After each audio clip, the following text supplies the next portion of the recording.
Okay, so we've spoken about trading costs. Here's a question for you. Do trading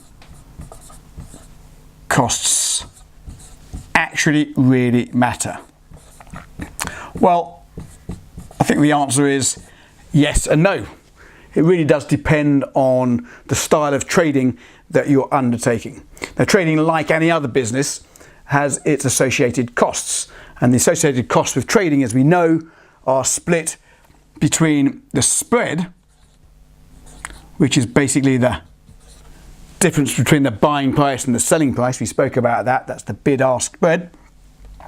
And you've got the broker commissions, and that could be anything between $7, $8, $9, $10 a trade. Now, those costs are always going to be there no matter what style of trading you're doing. But there are different styles of trading, and the cost of trading is much more significant or relevant if you're trading multiple times. And we call that scalping. So a scalper typically is in and out of the market multiple times in a day. And of course, every time the scalper trades, he's incurring costs. Each one, if you remember, we spoke about $10, could be $10 a trade, 10, 20, 40, 60, 80. So his costs are going up every time he places a trade.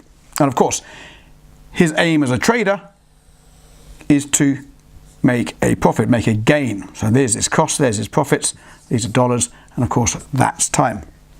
It's important to note here that the scalper, a shorter time frame trader, is going for much smaller gains, and the broker is taking a big chunk out of those profits on every trade that he does.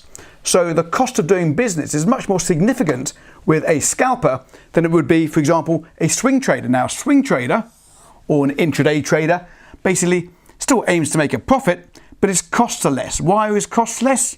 Because he's doing less transactions, he's trading less. But in each trade he's doing, he's actually shooting for bigger gains in the market. He's going for further, wider profit targets. He still wants to make a profit, of course. He still wants to keep the profit curve above the cost curve. But you can see the cost relative to the gains here, the profit here, is much less significant than it is as a scalper, because here the broker's taking a big chunk. If he's looking for a 5 pip gain and the broker's taking a pip profit, that's a big 20% of the profits every time he trades. Now, there's no right or wrong way, and there's people trading scalps and there's people trading swings, both very successful ways of trading the markets. It all depends on your own personal preference.